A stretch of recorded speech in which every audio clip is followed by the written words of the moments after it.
This is former TNA World Champion Raven, and you're listening to TNA Cross the Line podcast. Quote the Raven, nevermore. And don't cross the line.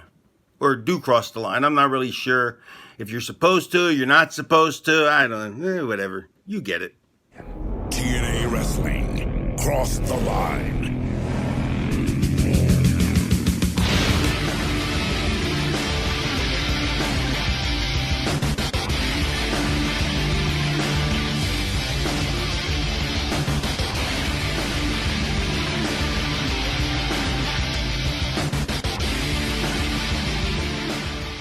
And we're back with episode 130 of the TNA Cross the Line podcast. I am Colling Jr. And with me, as always, is Dallas Gridley. And Dallas, last week, new tag team champions were crowned. Chris Harris and Elix Skipper lost the tag team championships. That's right, one half of AMW and one half of Triple X. Lost the tag team championships. But guess what? They lost it to the other half of AMW and Triple X. That's right, James Storm, Christopher Daniels, your new tag team champions. Crazy. You're loving it. I'm not really loving it. Terry Funk may be here. I don't know. Dusty Rhodes is under the belief that Terry Funk will be here tonight. I'll believe it when I see it. It's not like he hasn't ever appeared in TNA. He did back in like the Gathering feud. Yeah. But I have a feeling that we're not going to see him tonight. I don't know, dude. If they did that again, like, come on. I have faith. I think we're going to see it. We'll see. I hope so. I wouldn't mind seeing a Dusty Rhodes Terry Funk match at Victory Road. Oh my! Stop. That has been suggested though. Like Dusty Rhodes on a few occasions has said, you know, Terry Funk's my rival. I hate Terry Funk, but I can't believe you'd bring him in here. Well, that's true. So maybe it will happen. I guess how many people will want to see that? No one. I will. Okay. I have seen it happen. It's happened on the Indies quite a bit, I feel like, around this time. There you go. Well, then it's definitely going to happen at Victory Road. I hope so. I'm hoping that we potentially will see some of these outsiders, whoever they are, I don't know, toothpick throwing guys from the outside to challenge Jeff Jarrett. I don't know. Okay, so that whole thing, the way that Jeff Jarrett smirked into the camera when he's like, or maybe I beat you to it, and he smirks like, they're my friends, I already talked to them. Oh. I feel like Good pickup. If Russo or Dusty or whatever are looking to bring in those guys, I feel like Jeff Jarrett's saying like, hey, nice try. I'm one step ahead of you. So like, you think that these guys are on your side, but they're really going to be with me. So screw you. Yeah. I mean, that's a good catch. I don't know if I even caught that. And it would make sense for Jeff, because if I'm Jeff, I would probably want the guys with bigger star power associated with me, because then it's going to rub off on me, which is the whole idea of like the NWO anyway. Oh, right. You know, you have your main three, and anybody associated with that kind of gets that rub until you have too many people in there. It's a whole thing, but right.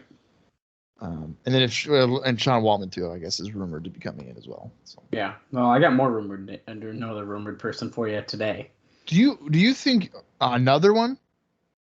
Okay. So, yeah, I got another. So let's say you have Waltman, Jarrett, Hall, and Nash. That's a 4, right? Yeah, and I got one more big one for you. Okay. Well, for right now, because what I know. Yeah, what we know. Yep. Potential for. Do you think that if they kind of did their own NWO where those 4 guys just run through everybody, like that would be good TV? No, okay. Well, I'm nodding like, yeah, they're going to do that. No, I don't think it's good TV. Right. And then, so, we've had what was it? Wednesday, Bloody Wednesday. Yep, the War Games. War game, their version of War Games. So you need at least 4 for that. So you would have your 4 there. Who would be your main 4 to combat opposing that? them? AJ, AJ, Jeff Hardy, America's Most Wanted. no Monty Brown. Oh, damn it! I'm just. Because that's good. I mean, that is a good, like, AJ, Jeff Hardy, and AMW. That is a good, like, hey, we're the originals. Okay. Yeah, I well, think Jeff Hardy's not an original, but you know what I mean. I think it's got to be America's Most Wanted. Here's why: Waltman, Styles. There's like your X Division kind of guys, right? Sure. You have Jeff Hardy, who's been feuding with Jeff Jarrett, like main thing, and like I know there's quite a bit of a difference, but America's Most Wanted versus the Outsiders, you could say that's kind of a dream tag team match. Sure. Yeah, and I don't know who would be a good 4 if you did Monty Brown. Who would be the other singles guy? I feel like you'd have to turn Abyss face maybe. I guess because Raven is like too far like into the heel side right now to like. Yeah, I don't think you do Raven. I think it'd have to be Abyss. Or I could see Raven being the type of guy that would be like, I'll help you, and he turns on him. And he turns. That'd be kind of fun, but not necessarily joining the Outsiders. Just being like, I'm my own guy. Fuck all you. Screw all you guys. No, I like I like this idea of America's Most Wanted, Jeff Hardy, Styles versus Hall, Nash, Waltman, and Jarrett in like a War Games. Yeah, but you know what? If you did 5, so I'm sure eventually you'll tell me the 5th. That expands it because you could do a 5-on-5 War Games, include Monty Brown, and then whoever. I'm not sure this 5th person quite matches up on the opposite side, but it's a big name. Yeah. Do you want to just get into it? Yeah, let's just get into it. Okay, let me start off with that one then. Let me hit you with a strong one to start. I gotta scroll. Well, it's someone who's been here before, and that's the Stinger. Sting. He's telling people that the company has contacted him about working the Victory Road pay-per-view. Nothing has been confirmed yet, but Sting's telling people that they've reached out to him. Okay, so if he does not work Victory Road for whatever reason, that will blow my mind. So he would rather work these flimsy weekly Wednesdays, but not a big 3-hour pay-per-view. Right. That's interesting. That would be interesting if that happened. Yeah, I was like, shit. Sting, Hall, Nash, Waltman. If we can somehow get all these guys in, there's your star power you've been missing out on, I guess. Yeah, but the thing is, so like if he was, but there's a major issue with doing that though. Right. Well, yeah, but so if you do that, then I have to buy into Sting being, I would imagine, a heel with the groups. And I know he ended up joining the Wolf Pack, but then it's like he's like NWO wannabe type of group or whatever. I don't know. Sting is a guy that I feel like I keep on forgetting is an option to like. Well, because what is he doing at this time? Not a whole lot. Right, not a whole lot. So it's like kind of he's a guy I fucking always seem to forget about. Yeah, no, that's interesting. Yeah, that's interesting. It is also even noted here because that note's from Brian Alvarez, and it's also noted here that people were surprised that Waltman was even like an option here because apparently it said that Vincent Hunter paid for him to go through rehab.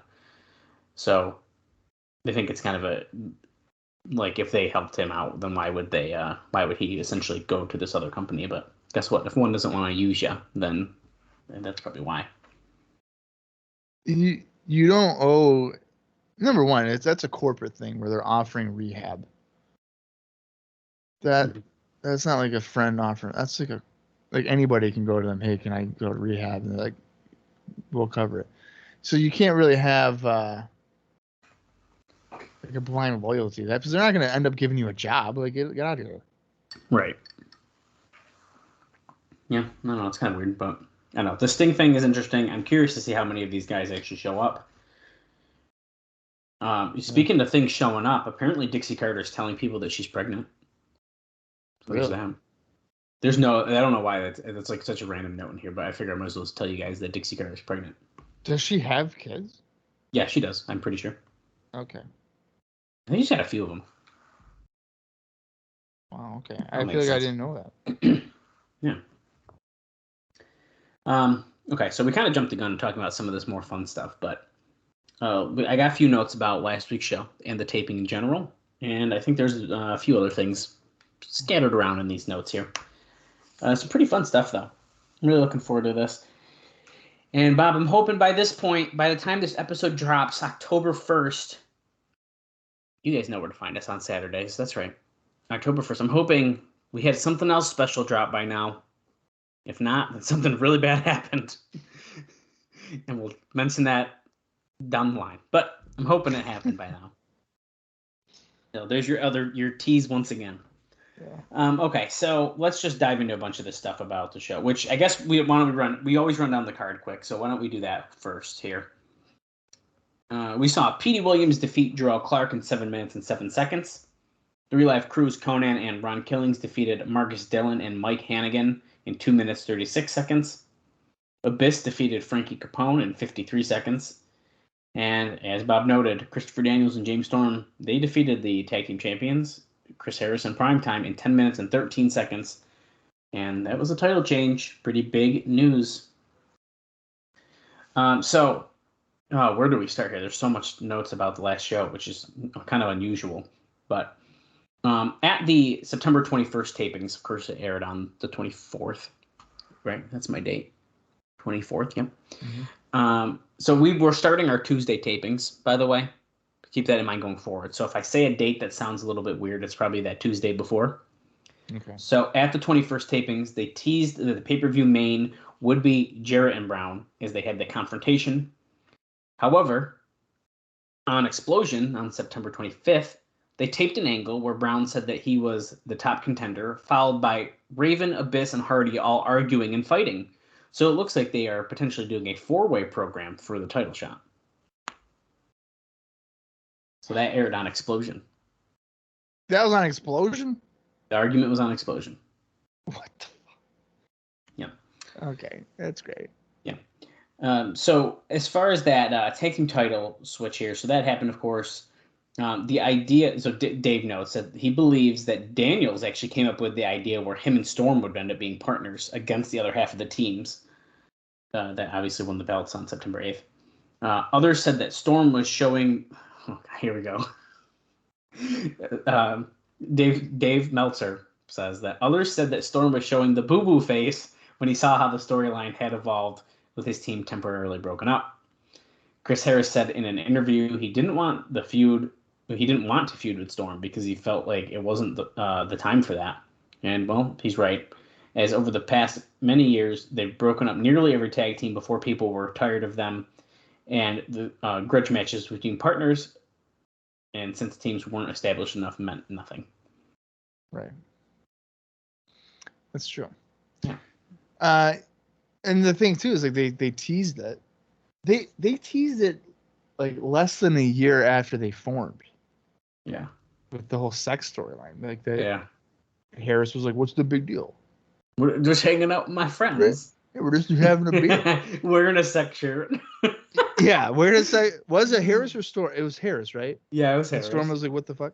Yeah, and he's just like, well, "We're just drinking a beer," and he's like, "By the way, dude, they just hit AJ Styles over the head with a shovel. Like, what are we talking about? Like, these guys are not our friends." Ridiculous. Yeah, so I agree with that, and there's people don't want them broken up. AMW is a fun tag team, and it hasn't. I don't think they've gotten stale. No, I don't think so either. As the top tag team. No, I don't think so. I think there was a couple times where we were like, okay, we might want to put someone else in this picture here, but like, I like them as a team still. Like, I'm not sick. Yeah, because the trend for like most of 2003, for instance, was like AMW would have the titles for 5 weeks, and the heel tag team would beat them, and they chase them for 2 or 3 weeks, and they win the belts back, and this whole thing. I mean, they didn't really have tag team depth to alleviate the dependency of AMW. But I think we're kind of getting to a point now where we do have tag team depth. You know, you have your Triple X, your Naturals, your Michael Shane and Kazarian, Clark and Bats. I think I said Team Canada. Yeah, I mean, we got a bunch going on. We're doing good. Yeah, there's more than just like two. So. Right.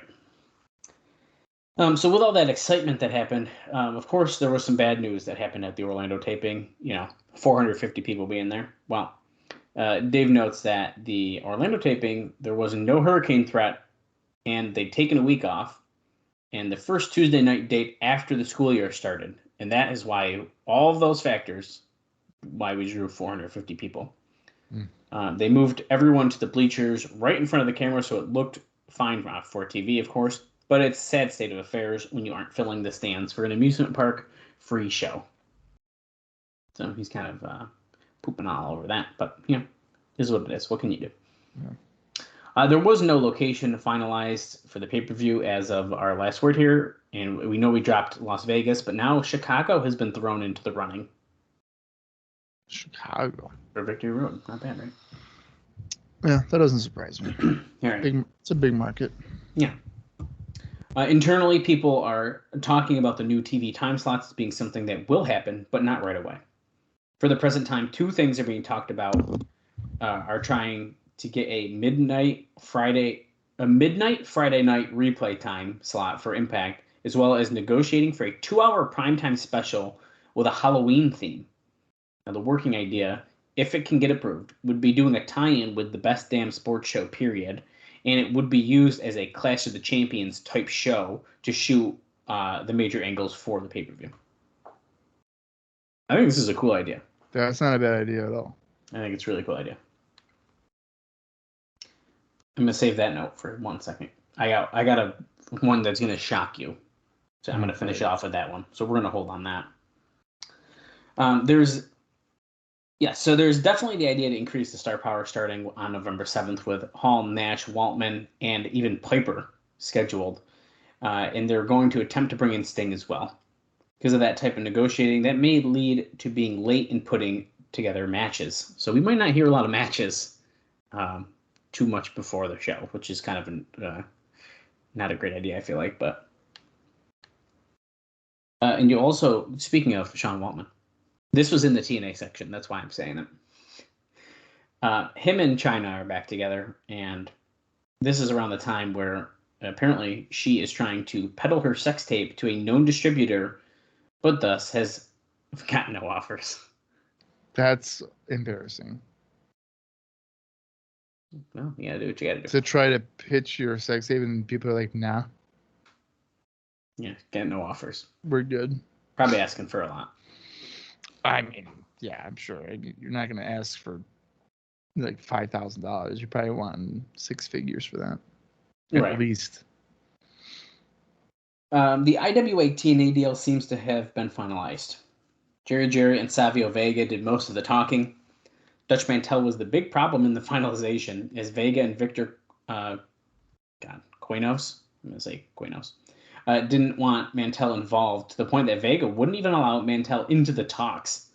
However, Jerry was insistent that Mantel be cut into the deal, and apparently he was adamant about making sure, since they were cutting Mantel out of his WWC deal, that he got a new deal.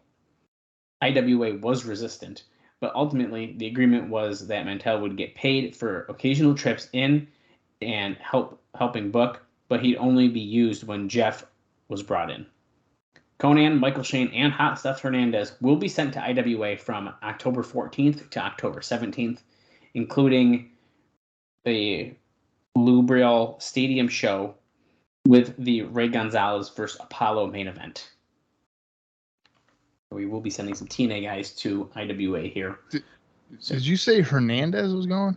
Yes, I did. They consider him a TNA guy? Yes, they do. Which is interesting because we haven't heard his name a lot recently.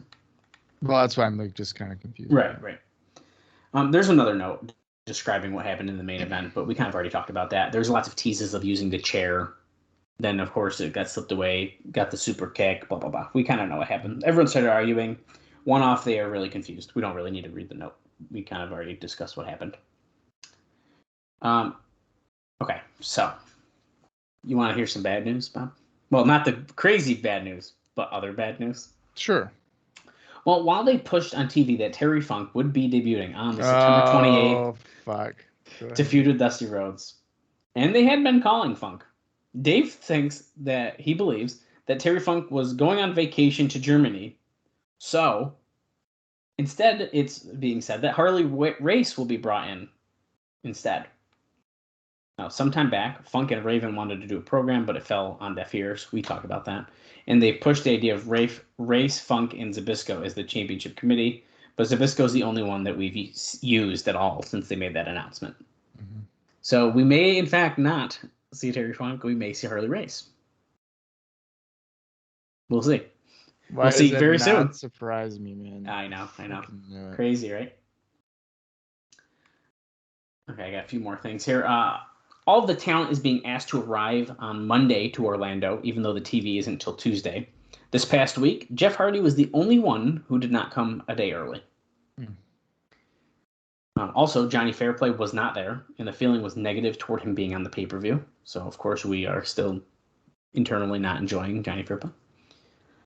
Jimmy Hart also wasn't at television, which made 2 shows in a row that he missed. And just keeps getting better. BG James also missed the September 21st taping, and that's because of problems with his home in Pensacola from the hurricane. So he had a pretty fair reason to miss it. But that explains why it was Conan and Ron Killings probably as a tag team, because normally it's Conan and BG. Right. Okay, Larry Zbyszko was used as the authority figure on our last episode because Russo wasn't there. Russo apparently had made family plans on the day before the schedule had changed. So he had plans before they switched the tapings to Tuesdays. So that would explain why he's not there.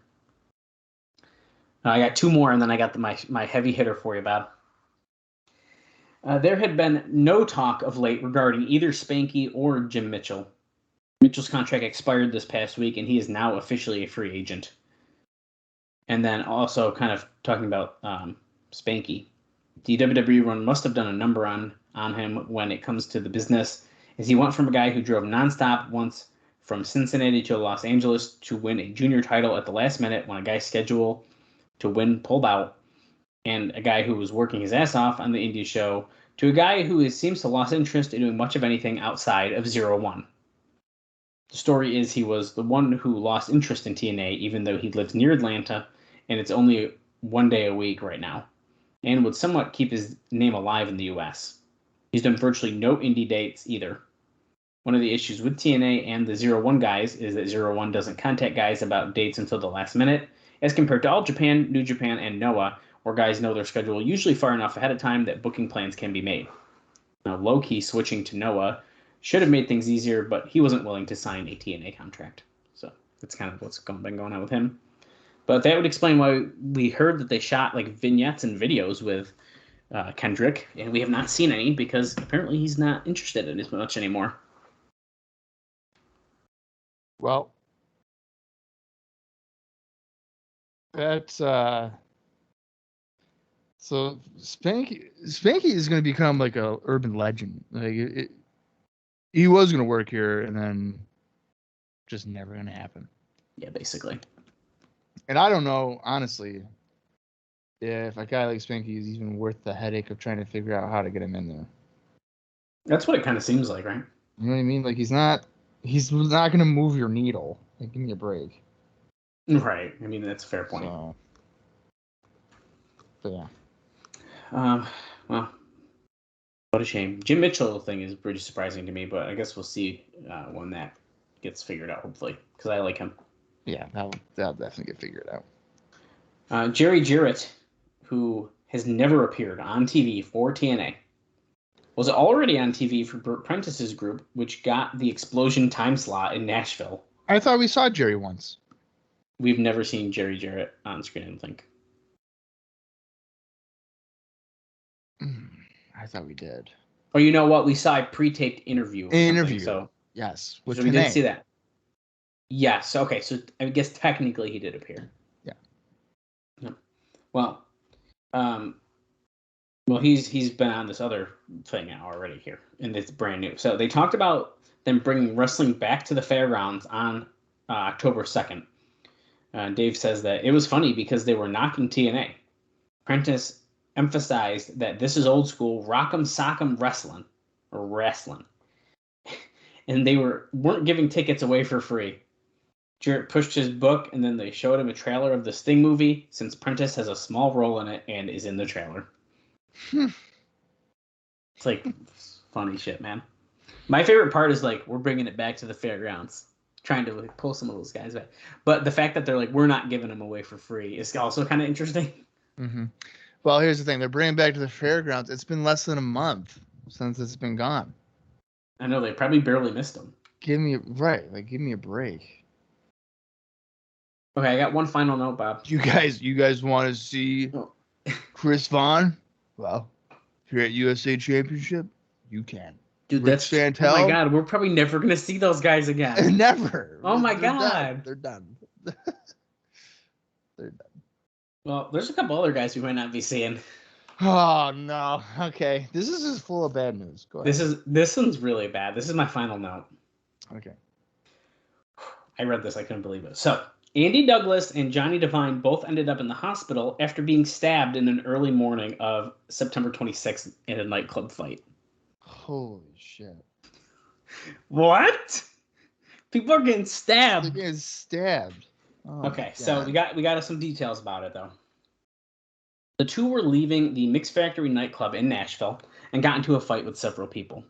One had a knife, with Douglas getting stabbed in the thigh, and Devine got stabbed in the stomach. Douglas needed stitches and was released, and his injury wasn't considered serious. Now, Devine, on the other hand, underwent several hours of surgery on September 26th, and due to internal injuries, which resulted in his gallbladder having to be removed, he's been told that he's to rest 4 to 6 weeks before he can start training to get back in shape for a comeback. The men who attacked the wrestlers fled the scene, and local police officers are investigating. Wow. Wild. So Andy Douglas might not miss any time, but Devine will probably be out for a month and a half. At least. At least. Wow. Yeah. That's nuts. Bet you didn't expect that news. I was not expecting a bar fight and two guys getting stabbed. No. It's actually, what's interesting about this is I feel like I know that Devine has like a scar on his like abdomen, and I never thought about it. I'm almost positive I knew that. I've never noticed that ever. It's amazing what like I don't pay attention to, and then what everybody else is like, oh, I knew that. Like, I don't even look. I might be making it up, but I feel like I knew he had like. I believe you that he. Now, did I know he was stabbed? No, I did absolutely not know he was stabbed. I had no idea. Do you think that they would mention that?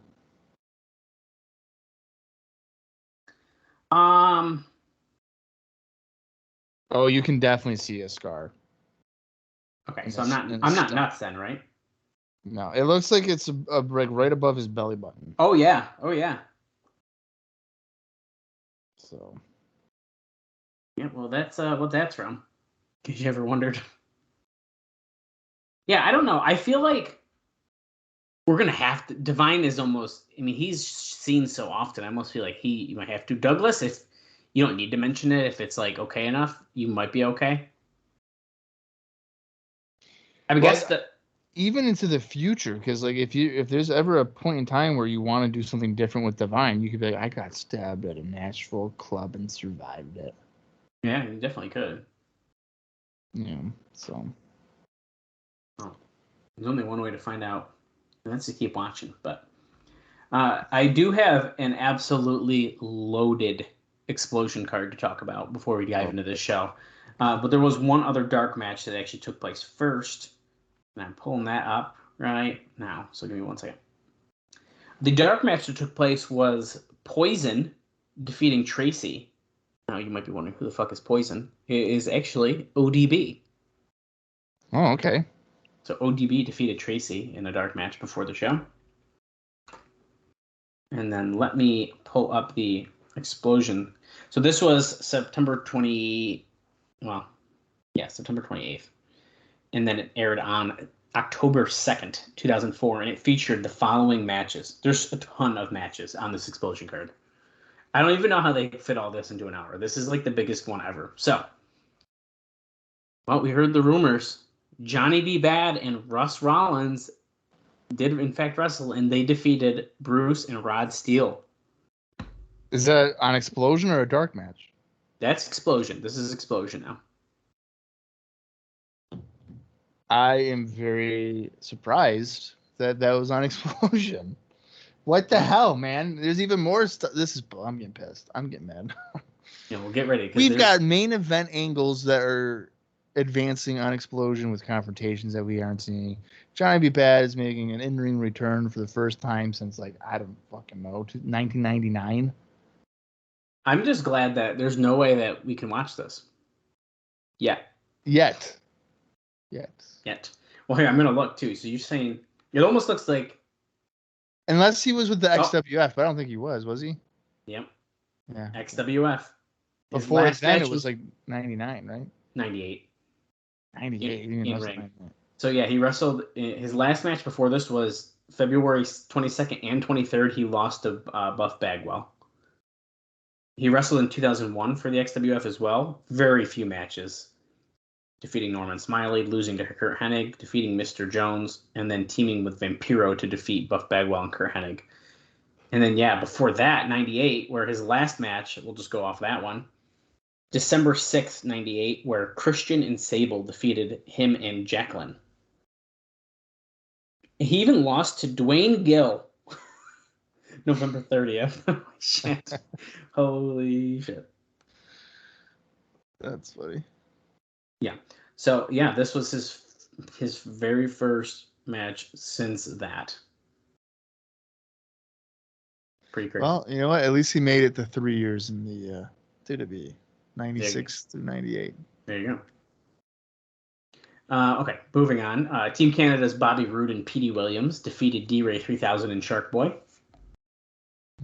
Jarrell Clark and Mikey Batts defeated David Young and Lex Levette. David Young. Haven't heard him in a while, right? Wow. Okay. Monty Brown defeated Ryan O'Reilly, which actually I just clicked on is freaking. Let me confirm before I actually. Yes, it is. It's he goes by Big Con now. It's Connor from the Ascension. Right. Okay. We have 3 Live Crew, all of them, BG James Conan and Ron Killings defeating Eric Stevens, Kid Romeo, and Maso Inu. I'm probably saying that wrong. Masayu Inu. I'm trying. Which we actually heard about him potentially coming in a while ago. Sonny Siaki defeated Roderick Strong. Wow. And there's one more match. Chris Harris defeating Michael Shane with Tracy. Pretty crazy card, right? For Explosion. The last couple of weeks for Explosion have been good cards. This is bull. Yeah, I think it's only going to keep getting better. I'd rather watch that than some Impacts. Well, we can't. What the hell? Too bad. Bob, that's everything. That's everything I got. I got no other notes for the show. So we are going to sit back. We're going to relax. We're going to watch this awesome October 1st, 2004 edition of Impact. It's basically my birthday, so it better be a good show. Oh, just for that, I hope it's horrible. Okay. Yeah. All right, let's get into it then. October 1st, 2004, NWA TNA Impact. Runtime for this is approximately 49 minutes and 7 seconds, which is... long boy. It's about 4 minutes longer than the average episode of Impact, but maybe that means there's just so much going on that they cut out their own ads and they put on more original programming. We'll see. All right, I'm going to count down from 3. When I say play, that's when you're going to want to watch with us. Again, either on Impact Plus or on Personal Collection. And here we go. 3, 2, 1, play. This is TNA. Basically, this is part of our new intro. So this is way cooler than the shitty song that we're about to hear. Victory Road drawing closer. We're seeing all the potential contenders here.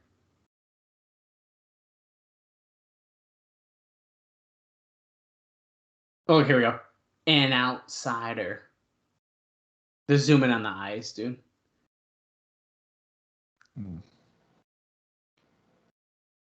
He wants the answer today from Vince Russo. Wow. We'll see. It's total nonstop back in wrestling impact. Wow, this song fucking sucks. I hate it. Change it. Does not get you amped up for this at all. Now look at this intro is actually different though. This is primarily impact footage. There's no more other footage in that intro. Well, and now we're seeing from last week what happened with the tag titles. I'm kind of convinced that when they went to solely Orlando, that they really kind of made the Asylum years forgotten. I think that's a really great point. Because they very seldomly show footage from that time. They'll maybe reference things that have happened there, but they won't necessarily show it. Not a lot. Asylum years didn't happen, okay? Yeah.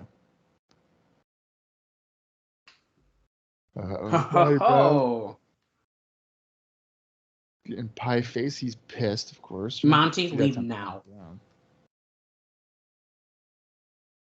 Yeah, and then Dusty Roses walked out, did nothing, just stood on the aisleway. Right there. That was it. Explosion, look. Oh!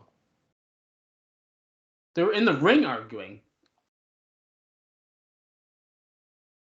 Okay, I'm not nuts. They just showed, like, these guys fighting in the intro, and I knew it was from Explosion because Raven's skirt is a new design that we haven't seen yet. Okay, nerd alert. Jeff Hardy's on Explosion. Holy... What? This is bullshit. This should have been on Impact. Yes. Because now you're showing viewers that we have another show, and like, how do I watch it? Yeah, they don't really tell you how to watch it anymore. Who am I fighting at Victory Road? Okay, I do have bad news, though, Bob. Okay, so from this show, well, it's not too bad, but from these camera angles, I know they're good at hiding it on TV. It looks like we might be more filled, but I do not have a number. There was just a sign about Johnny Devine, and I could not read all of it. I wonder if it was about a stabbing. Oh. I doubt it, right? They wouldn't show that. Oh, here comes Jeff Jarrett. Great. Could be a get well soon. Could be. Because when was the stabbing? Do you remember? Few days before the taping. Okay, so it was before the taping. Okay. So they might know about it, I guess. Oh, is he Russell? Oh, he's in gear. Wow. Okay. You know, great. King of the Mountain. My world. All right, do your pose. Get your fireworks. There we go. Great. Wow. The champion. NWA World Champion Jeff Jarrett. I'm pretty sure I have his TNA figure, but for some reason I cannot find it.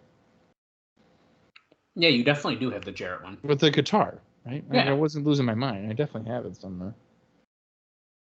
Well, since you have a missed collection, I will take the other ones off your hand. No. No. You're going to have to say, no. I'll buy them from you. No, you won't. Yeah.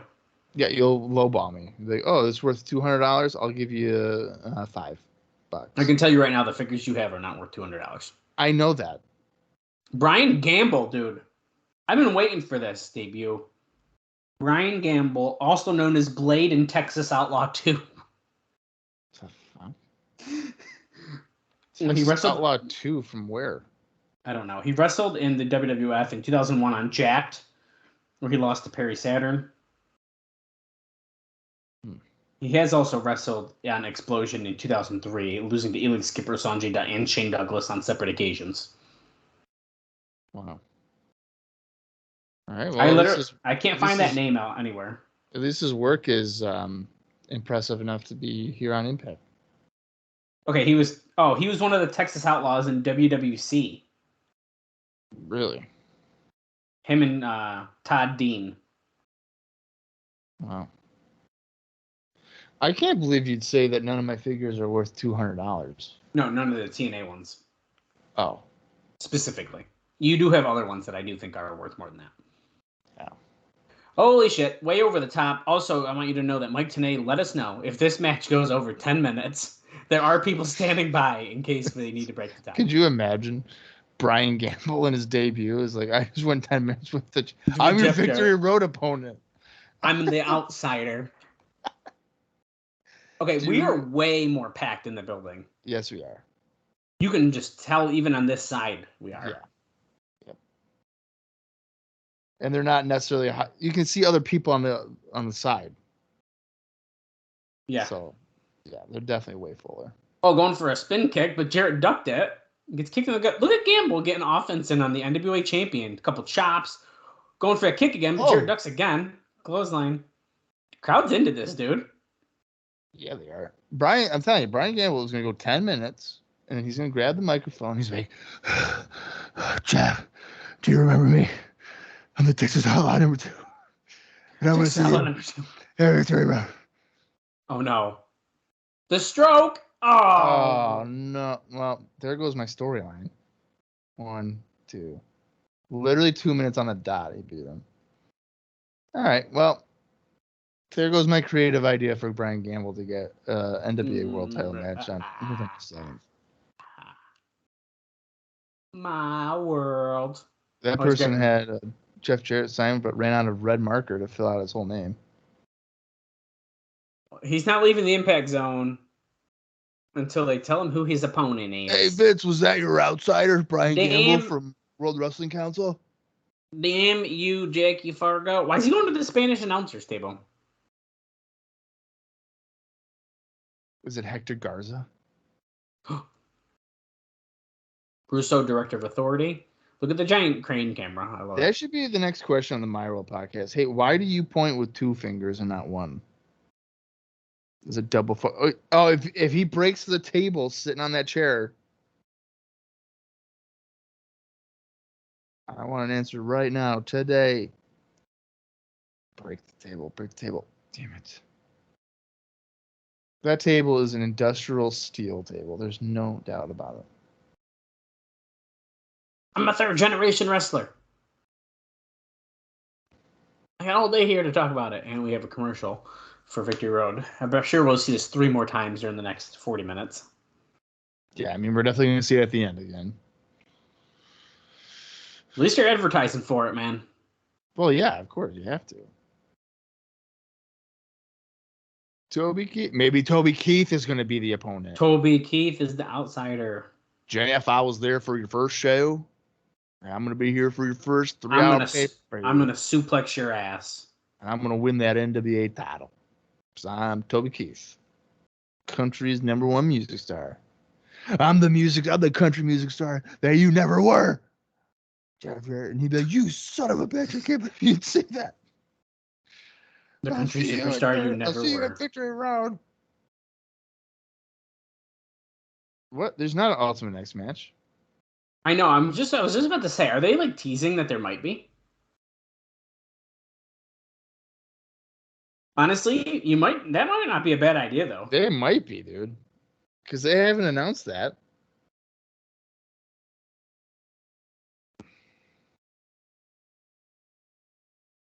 And yeah, I mean, I think you're right. It wouldn't be a bad idea to have Ultimate X on your first big pay-per-view, I guess, right? No. I think they're going to do well on this first pay-per-view.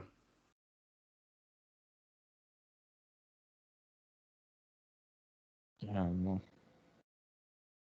Oh my God, Jeff's still talking. What a surprise. Yelling at Tenay. We can't call them. No wonder this show's extra long. Yeah, no kidding. They could call the matches just like on their TV screen. Who's this? Whose music is that? Vince Russo. Vince Russo. That must be new music because I've never heard that before. Fuck you! Fuck you!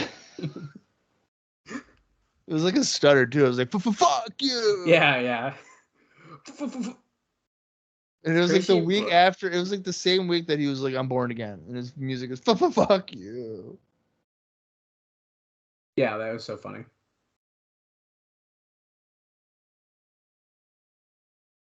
There's fans chanting, "You killed Nitro." Yeah, they are. Jesus. You killed Nitro. You want me out here? You got me out here. Okay, bro. Wait, he's gonna tell him who his opponent is.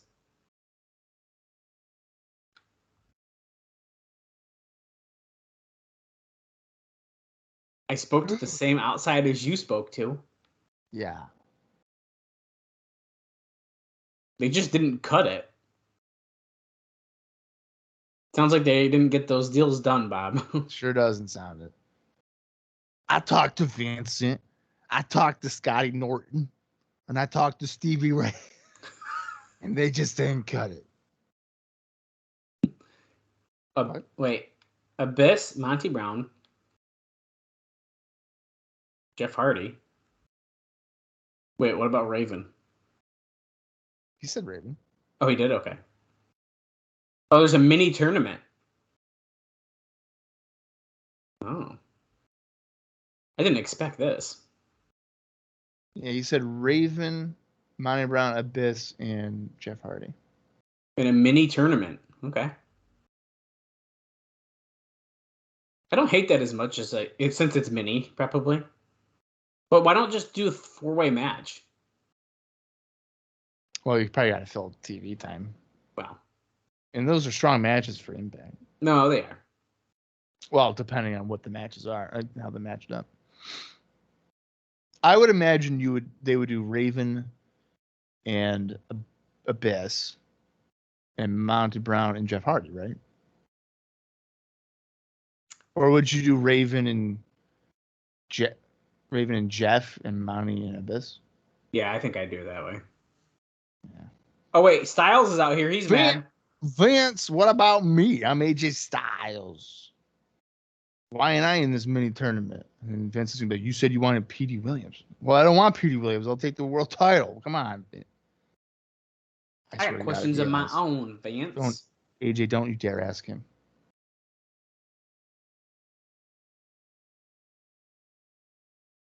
You answered Jeff Jarrett's question. Now you can answer mine. Okay, he just wants to know when he's getting the X Division title. We're good. We're good. I respect it.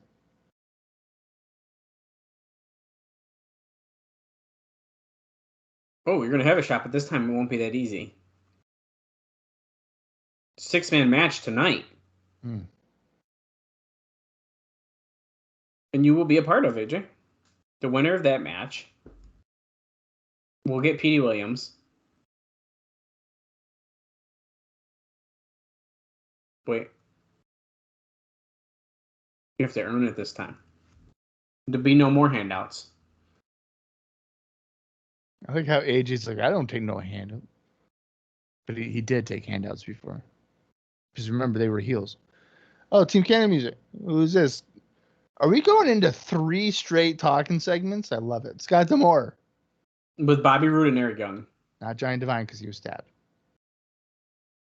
And I bet you Petey's going to attack him from behind. Oh, and weaken him. But that's not why I'm out The here. guitar is still there at the ring steps, by the way.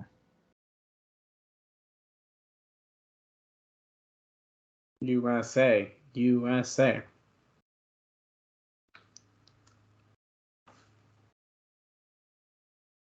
Look, my guys pinned the World Tag Team Champions in the middle of the ring. Just 2 weeks ago. They did. Well,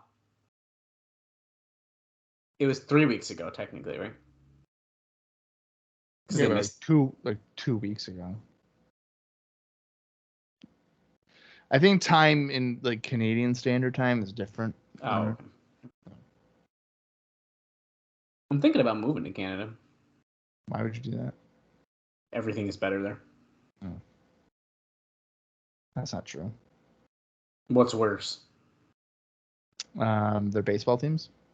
I don't watch baseball. Okay. They're football teams. Don't watch that either. Their wrestlers are better. Shit, I was gonna say they're wrestling bad. You're right. No, they got the good wrestlers. Yeah.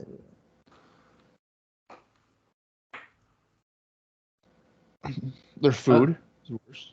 I'm sure that's good too. They got poutine and stuff. It's poutine. Vince Rizzo to the backstab and politic behind the scene. Make me sick.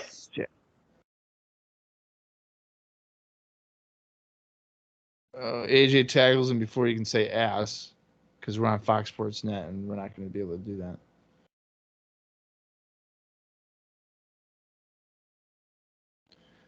Damore's going after Vince Russo. It's funny that Damore is saying about politics because he like runs the company now. So that's good. There's Petey. There's Petey Williams. Kind of weird that he wasn't already out there, but whatever. Is he going to hit the destroyer or what? Oh, maybe. I love that Russo cannot get past Scott Damore. I like that. Pretty much every time that AJ's in a big match, he gets injured. Yeah. So he can come out hobbling. 3 Life Crew taking out Team Canada. Beware, 3 Life Crew. AJ gets the music rub. That's good.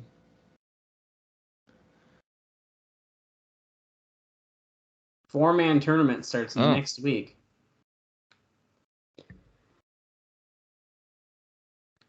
Oh, here's some. That was Asylum. That's Asylum too. Raven appears back in the Impact Zone next.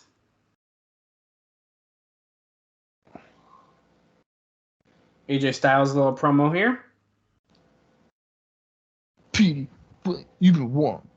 But he hasn't won anything yet, so he might not even be the number 1 contender. Oh, yeah, here we go. I'm trying to do my best to pass the test.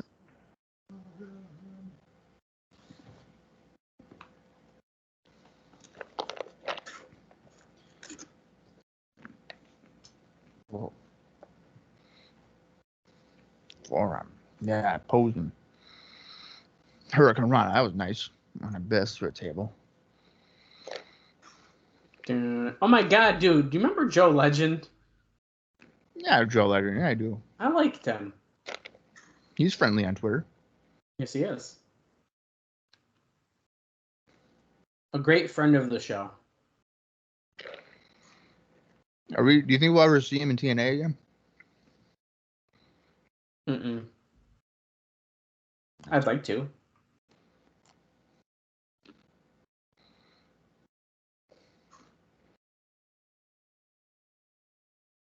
Raven is going on 2 years of not achieving his fate.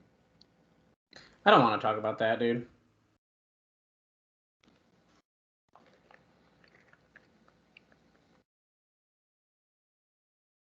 Dude, okay, this is long. I just want to get to some matches. Let's go. I still get really annoyed that he didn't win it in the Asylum. It doesn't make sense. There's no reason. No. Who's this? I don't know. His music's really quiet too. You almost slipped? Mark Stevens. He did almost slip. Look at this young lad who's about to God, this guy looks like a douchebag.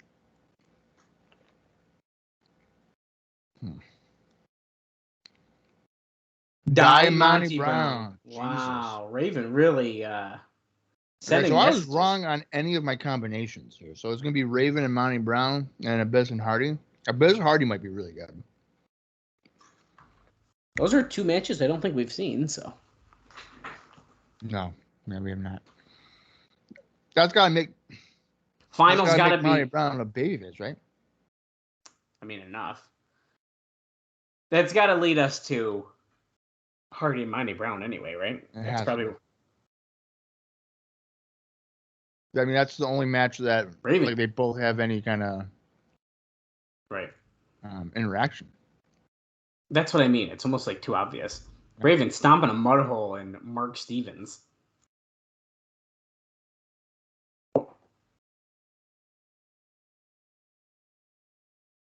Ooh. So Shane Douglas is outside of the championship committee office. He's hoping to get some updates here for us. Nice knee lift by Raven.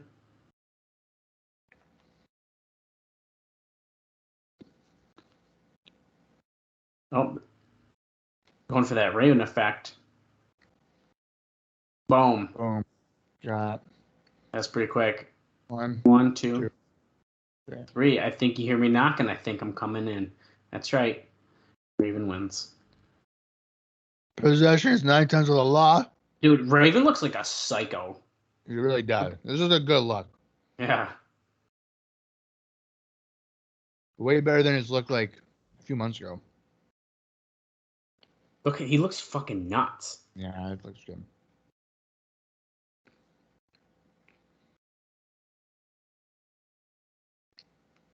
Outside of Vince Russo's door.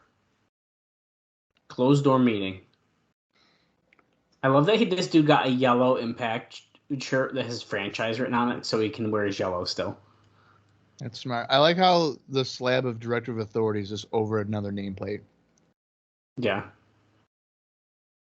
Larry Zbyszko, he just came out. Nothing's happening behind the closed door.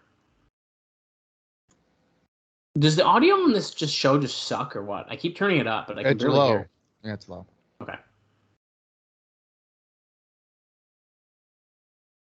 This is a wrestling business. It's not a daycare center. Zbyszko said that he banned Dusty from the business and Universal. He's not leaving till he gets word. Just kidding. The franchise. Change franchise.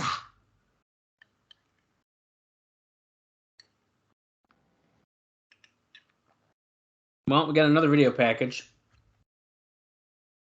I wonder. See, I purposely just give all the notes in the beginning because I feel like eventually this was going to die out, but I'm starting to maybe think I should save a couple more for the shows. Yeah, it might be a good idea. Because there's more video packages than I was expecting. Way more. I'll try to on next week's episode. I'll try to have some to talk about during these video packages instead. And if it changes again, we'll switch it back. Like whatever. Yeah. But I truly didn't expect this to keep going as much as it has been. I'm just surprised that there's no pre-tapes aside from obviously Douglas Zbyszko's a pre-tape, but we should be doing more maybe interviews, yeah, or something. Yeah. This is weird. Maybe we should be doing it with people that we aren't seeing as much, like Kazarian and Michael Shane, and right. Another Jeff Hardy package. Wait, this one? Oh, it's the actual song. The music. Wait, is this like a music video? It might be. It actually might be. Oh yeah, he's like. Oh, it definitely is. He's singing. Okay, so if you didn't know that Jeff Hardy sang this already, you do now. Right.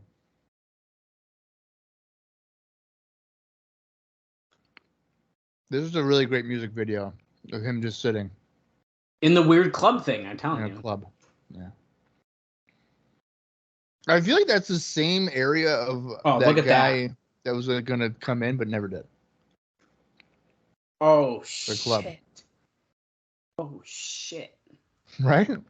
I think you're right. It's got to be a Universal spot. Just like there's just a spot he was at. There was like right there where there's all those TVs behind him. Yeah. I love how that looks, but that's got to be just a stage in Universal. And you have those options that's why it's corny as shit when they got like Jeff Jarrett standing on like a rock thing in Universal, but like you have that out. I mean, Monty Brown in like the wheat, like that's all Universal shit. Right.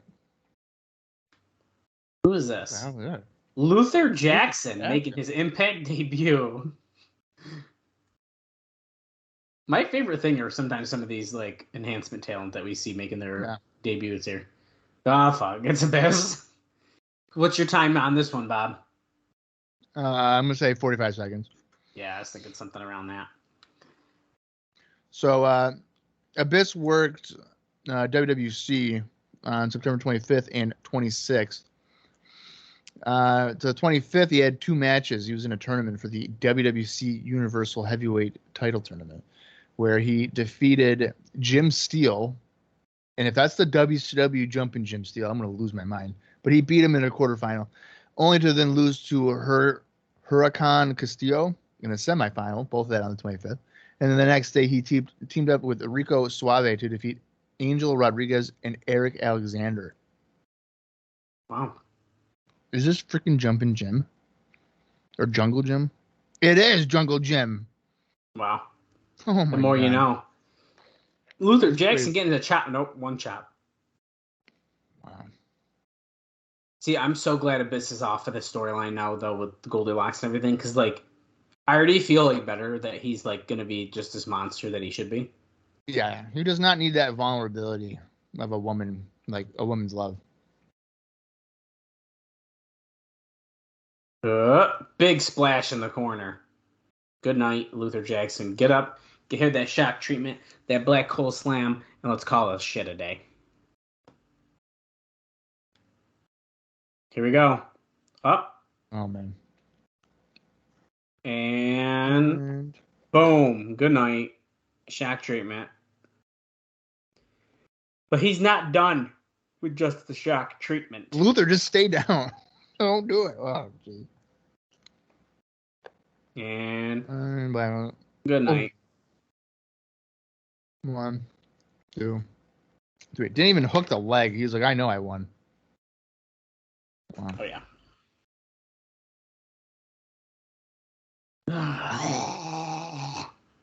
That constipated monster or whatever Monty Brown Yeah, called you him said last that. week. Yeah, you said that. Yep, there we go. It's official. Jeff Hardy and Abyss. Shane Douglas is still here. Oh! Hey, Harley Race. Give me some word about the meeting. Talking to Dusty's like talking to him 30 years ago. Damn, how- yeah.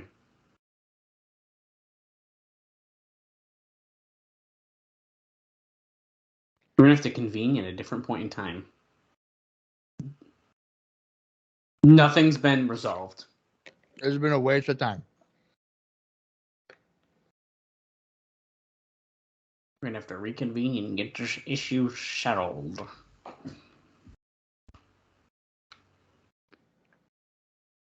Oh, he just... Okay, so that confirms that. Oh! What? What? You Whoa. mess with the NYC, you're going to get your teeth knocked out. It's Trinity... Gilberti and Swinger. Swinger. Oh, my God.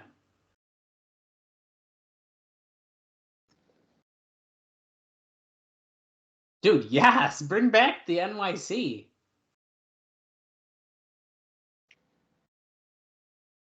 Coming soon. Yeah! See, now, you know why you can get away with that? Because they haven't been on... I mean, they've really only been on pay-per-view. Right.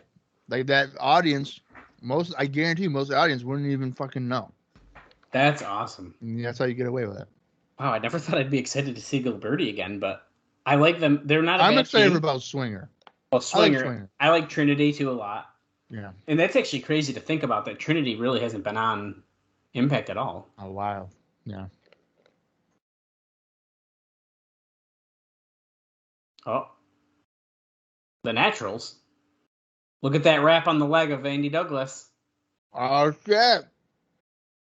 Holy shit. Yeah. I can't believe he's about to work this. I can't believe he got stabbed a couple of days ago.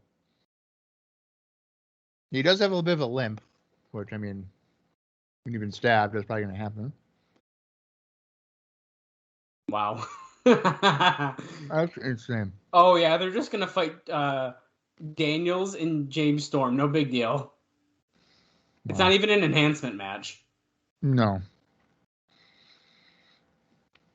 Well, I have one note for Daniels. On September 25th, he wrestled Samoa Joe to a 30-minute time limit draw Whoa. at IWC's Boiling Point in Monroeville, Pennsylvania. And I believe that I have reviewed this for WrestlingRecaps.com. And yeah, I did. So, all right. Let's see. Is that it? I think that's it for this match. Yeah. So. Oh, we got Daniels and James Storm on their, I guess technically their second time teaming together here. They are the tag team champions.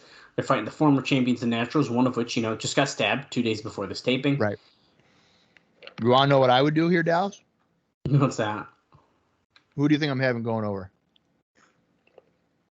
The Naturals, because they don't work good as a team. Damn right.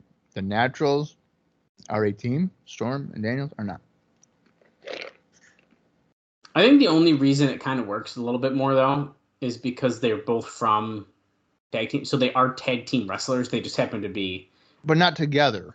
But not together. But that's still, I think that's why it can still work a little bit. Yeah.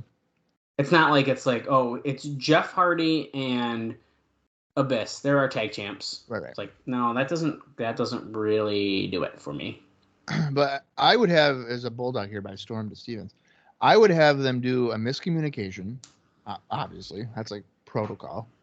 Right. And you have to. If the Naturals miscommunicated, they'd be like, oh, dude, I'm sorry. These guys are going to be like, I'm going to fucking punch you in the face. And then you're going to get hit with the natural disaster. And I'm going to be like, oh, wow, I'm non-title. I don't even care.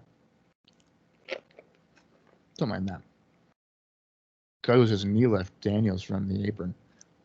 And also, the Naturals have beaten AMW and Triple X. So why they could beat them this way, too. Absolutely.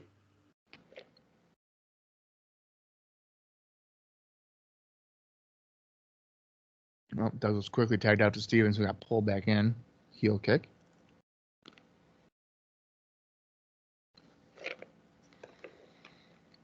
Delivered to the chest of Chase Stevens.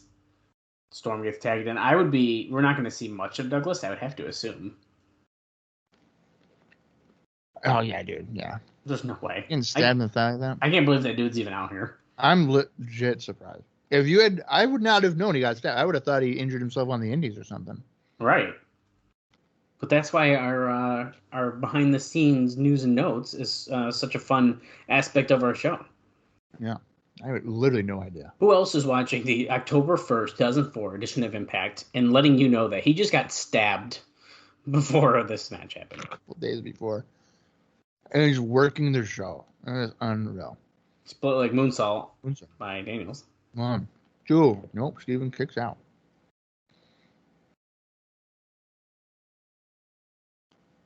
Well, this is bullshit at the bottom of my screen. You're watching Fox Sports Net. Get rid of this. Gotta have get out of here, fucking baseball scores. I thought you didn't watch baseball. I know what MLB means, Bob. Oh, okay. Yeah. They're not scores. Games haven't even started yet. This show aired at 3 o'clock in the afternoon, so this is telling you later tonight. Oh, it's telling you what's on? Yeah. Oh, I see. Bob can't wait for Cleveland and Minnesota to fight. Yeah. What is CHW? I knew it. Chicago White Sox. I knew you weren't going to know that. Oh, I see. I get it now, though. Anaheim and Oklahoma. Oakland. Atlanta and the Seattle Seahawks. Oakland and Chicago Cubs. Best moonsault ever to nothing. He missed him. Wait, he Storm picked him up. Yeah, miscommunication, man. Oh!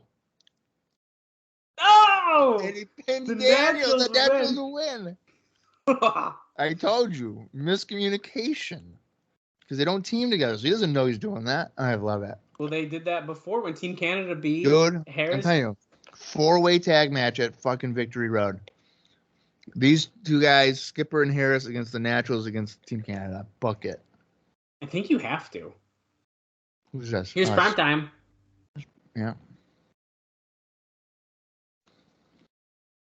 Now, Skipper came in from the babyface side. Sorry, Harris. Good, Harris. We're good. Dude, Harris wearing the beret. I love it. He's Triple H, dude. Dude, that's a good look for him. I like the beret. It doesn't look bad. With the white muscle shirt. It's Triple H, dude. Yeah. This is Triple H in 1999. I like it. Okay. Hey, guys, I'm still here at the door. Now, I don't know if I finished my sentence earlier, but he mentioned he wants to hear from Russo or Dusty, which means guess who isn't here? Terry Funk. Very fun. Because here comes Dusty.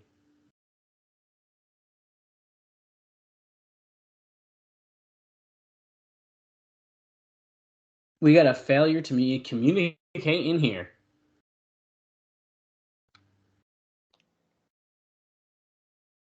He's saying that they're essentially interrogating him.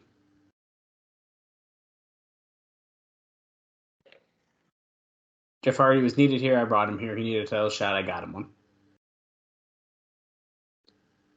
He's talking about this tournament. Dusty, it's funny because Dusty, he doesn't have any authority power at all in the company.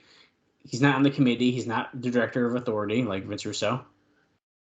We don't see eye to eye. We'll never see eye to eye. He's yelling at the door to Vince Russo inside. But so why do they care so much about what Dusty's opinion is? I don't know. He's got his own agenda, and he's going to take care of his business. He's like a spokesperson. Right. He's almost like, I guess you could say he's like the voice of the fans in a way, right? Yeah. Shelley, Kid Kash, Sabin, Kazarian, Red, and AJ Styles. That's about to be our main event. Ooh. I'm ready for that, man. Wow. Okay. Oh, wait. Tanae's in the ring. Now, what do you want to know?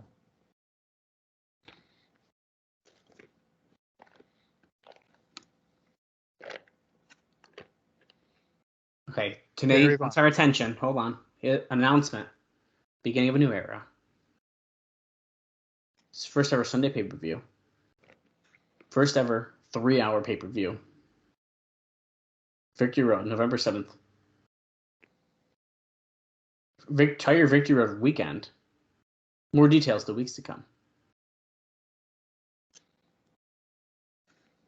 Interactive weekend. Q&A segments. Autograph sessions with the wrestlers. You know the event is Victory Road. You know the date is Sunday, November 7th. Are you ready for the location? The location of the beginning of the new era. Okay, Tanae, come on. It's here in Orlando, Bob, and the crowd loses their fucking mind. Look how crazy they're going. They've earned it. Hey, You've dude, earned it's it by official. giving us absolutely zero money. One more thing. Next week, live in this ring. Okay. When he's hyped, you know this is big. Major announcement to make about Victory Road. Next week. Now, Roddy Piper is making a huge announcement about Victory Road next week.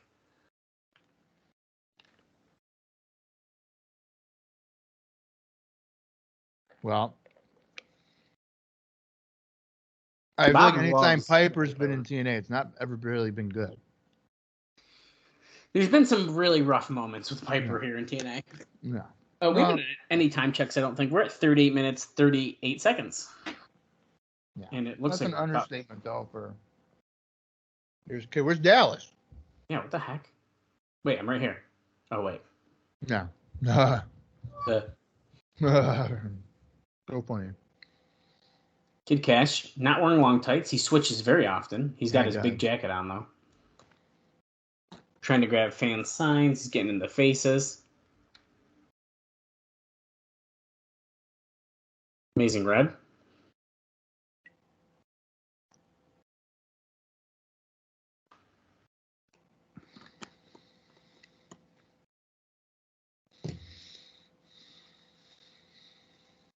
They're trying to make Victory Road seem like a vacation destination by advertising it with Universal. Love that water bottle, Bob. It's very nice. Stash pages, baby. Alex Shelley has an awful theme song still. It's like what Goldilocks used to come out to. Yeah, I'm not really a fan of it. I do have quite a bit of indie notes here. Well, let's get into it as all the rest of these guys finish their entrances. AJ Styles, he had a busy time since the last time we saw him against Alex Shelley. September 18th, he defeated what in the world? Okay, he defeated Matt Sydal in the quarterfinals of the Ted Petty Invitational. And then he defeated Eric Cannon in the semifinals of that tournament. And then in the finals of the Ted Petty Invitational, 3-way elimination, AJ Styles defeated Bryan Danielson and Samoa Joe to win that tournament. On September 24th, He lost to Homicide by disqualification in the FIP heavyweight title tournament in the first round.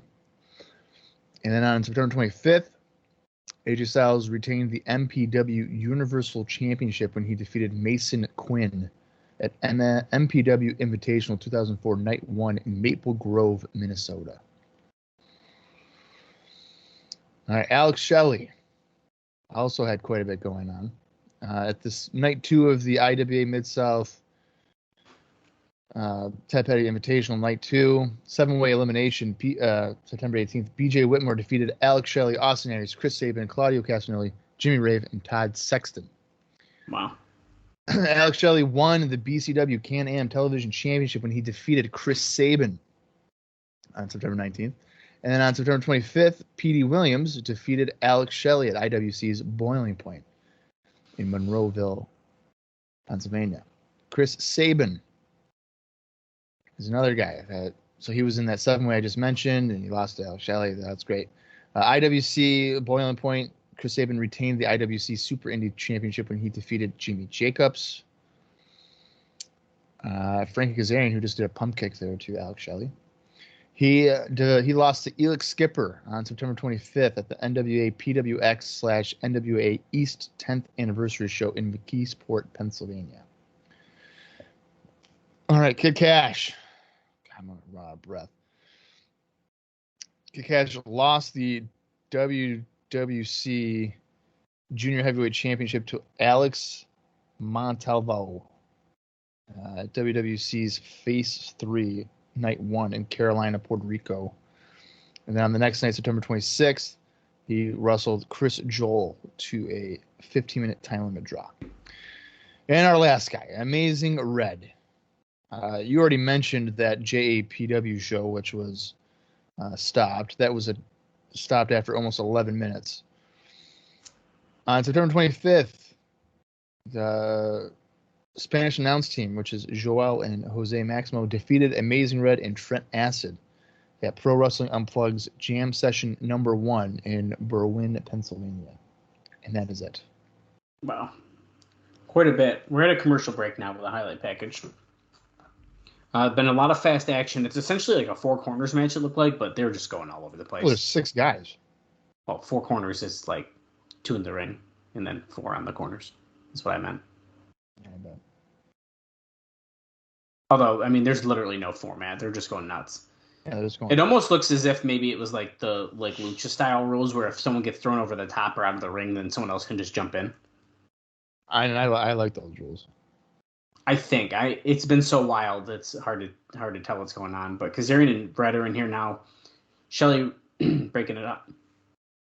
The winner gets Petey Williams for the X Division title, of course. And also, Don West still called Alex Shelley the baby bear, by the way, which they need to get him away from that immediately.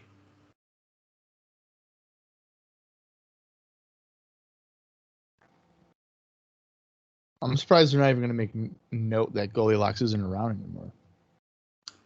I guess you don't have to. Yeah, and I would say her not coming out with Shelley is like the biggest giveaway that she's probably gone at this point. Yeah. Kid Kash with his shorts. I prefer pants for Kid Kash, but yeah, that's all right. Oh, big back suplex. You know, knowing the context here that Kid Kash really hates TNA, when you see him just drop guys viciously, it's like, yep, he sure doesn't like it. Yeah, that sounds right. Yeah. Amazing Red has his do-rag off already, so that's always fun. The curls are out, baby. Kazarian going to the apron, bagging with a slingshot leg drop. Aren't I just so good? I'm wondering why Piper's going to come. What could Piper's announcement possibly be for Victory Road? Who knows, man? And the weird thing is, like, I don't even doubt that Piper's going to be here, but we doubted that Terry Funk was going to be. Right. And I don't know why, but that is, I guess, but...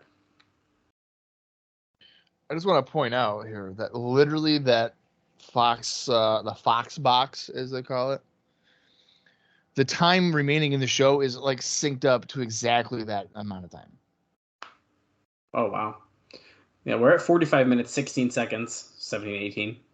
So what if there is a time limit draw, and then Harley Race and Dusty Rhodes have to figure out who won the match. Oh, we'll find out in next week's episode. He's right with a kick to Shelley. Now he's Code going for Red? Code Red. Is he going to hit it? Nice. Yeah, he did. That might be it. 1, 2. Oh, No, everybody comes in to break it. Oh, my God. We ain't losing. I would have to assume that Sanjay Dutt would have been in this if he didn't get hurt. Yeah, that's what I was thinking. Right? Although I find it interesting that Kazarian is, but Michael Shane's not even like ringside for him. I mean, I know Dallas isn't ringside either, though, but... Yeah.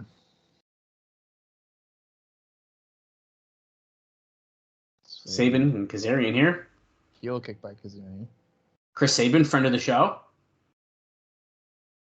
Is he? He follows us on Twitter. At Cross the Chris Line Sabin TNA. does? Yes, he does. And you can follow us at Cross the Line TNA if you enjoy our content. If Chris Sabin likes it, if Jeff Jarrett likes it, you should like it too. Jeff Jarrett follows us too, doesn't he? Yes, he does. Right, he does. Friend of the show, Jeff Jarrett. Vince Russo does too, doesn't he? Yes, he does. Friends of the show. Friend of the show. Whoa! Oh, back body drop to the floor. Red takes out Kazarian, as I think Shelley did that to him. Yeah. Oh, no. Kash Kid Kash. torques to the floor. It's Step very... up Seguri by Sabin to Shelley.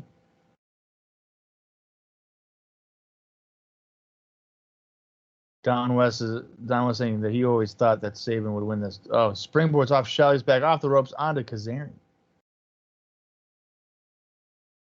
Styles and Shelley in the ring. Remember, they had that really nice dark match we saw just 2 weeks ago. Yeah, with a nice back elbow there. Shell shock.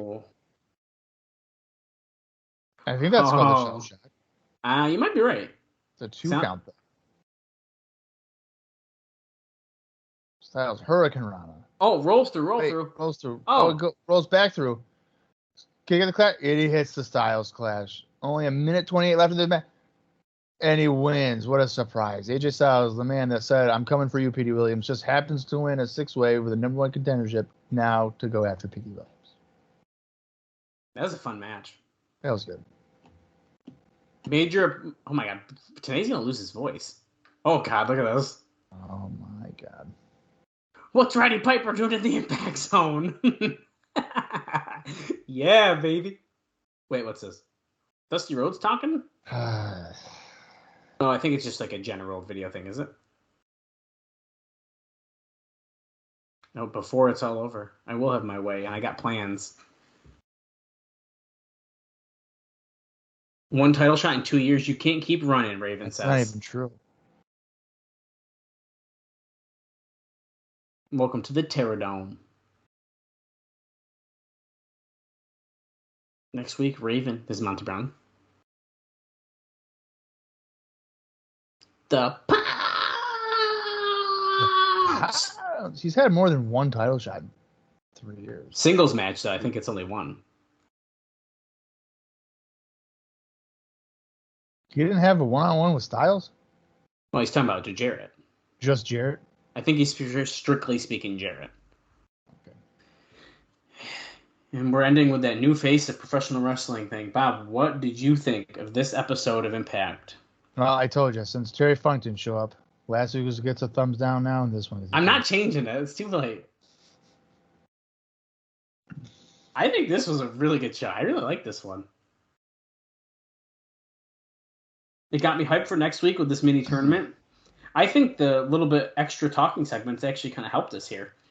I mean, we still have plenty of highlight packages and stuff, but I do think that it felt toned down.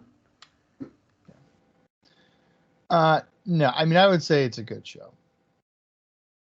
We're starting to get stuff for Victory Road within the next... Well, so next week we're doing the first 2 matches, I believe. And then I'm assuming the following week. Then we'll really know what the main event for Victory Road is going to be. Yeah, I mean, I think it's a good show because they,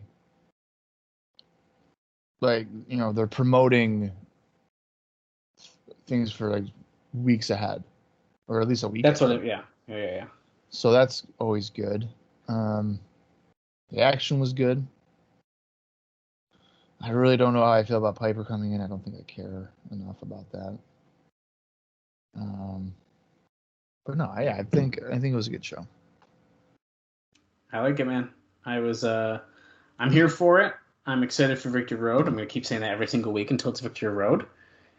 And I just think we're on the upswing here, man. I'm really excited about this stuff. Petey Williams and Styles will be really good for the pay-per-view. Yeah, that was back in 2004. That was probably the main selling point for me, to try to convince my mom to get it for me. Yeah. Because the idea of the Destroyer in a Styles clash, I was like, holy shit. And like, I'm telling you, no one, the Canadian Destroyer was probably the most over finisher in a long time, because literally no one kicks out of it. Yeah. So I was thinking, like, dude, if he hits it on AJ, it's over. But then I was also like, there's no way AJ's going to lose. So I was like, okay, I gotta figure out how to convince my mother to get this for me.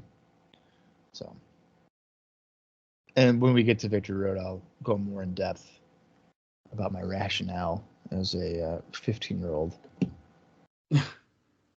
trying to get the pay-per-view. So. Well, I cannot wait. I'm looking forward to it.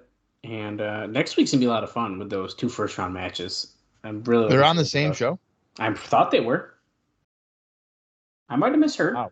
That might be a two-match show, if that's the case. I'm pretty sure I heard that right. I wouldn't be surprised. Yeah, well, there's only one way to find out though, but you know that. If there's 2 there, and then the finals is the week after that, right? Mm-hmm. Yeah, that's what I'm assuming. Wow. And I would assume next week we got to have. I want to say next week they got to announce something maybe for the tag team situation, but we might wait another week before that happens. Right. Let each team have it for like 2 weeks and then like call it. Be like, okay, we're done. I really hope they don't vacate it. I'm done with this whole vacating. No, I think we're gonna vacate it and then have a match at Victory Road for it. No, I don't. No, I think that I feel like you need to get the teams back together. No, just have a regular team beat one of the other teams. No, I want it vacated. I want to see. No, yeah, I want to vacate it. Sorry, dude. I don't want a tournament. I want it to literally be like, this is what's happening. Yeah, but like nobody wants that. I do. You always just want the stuff that sucks, don't you? That's not true at all, and you know it. Yeah, I thought so. All right, well, the tournament begins. The tournament begins. One more stop, dude, until we get to the exit at Victory Road. I'm going to keep saying that. Yeah, next week is going to be Monty Brown and Raven and Jeff Hardy and Abyss for the first, I guess, the semifinals of a brief 4-man tournament. Who will reach the finals and who will challenge Jeff Jarrett for the NWA World title at Victory Road? There's only one way to find out, and that is to continue to watch along with us or listen along with us as we continue to go through the history of NWA TNA wrestling. Dallas, you got anything else for this week? No, I do not. I'm just ready to keep going. I want to see how this tournament turns out. I do as well, and hopefully you guys listening do as well. And we will find out more next week. Until then, for Dallas Gridley, I am Bob Colling Jr., and this has been the TNA Cross the Line podcast.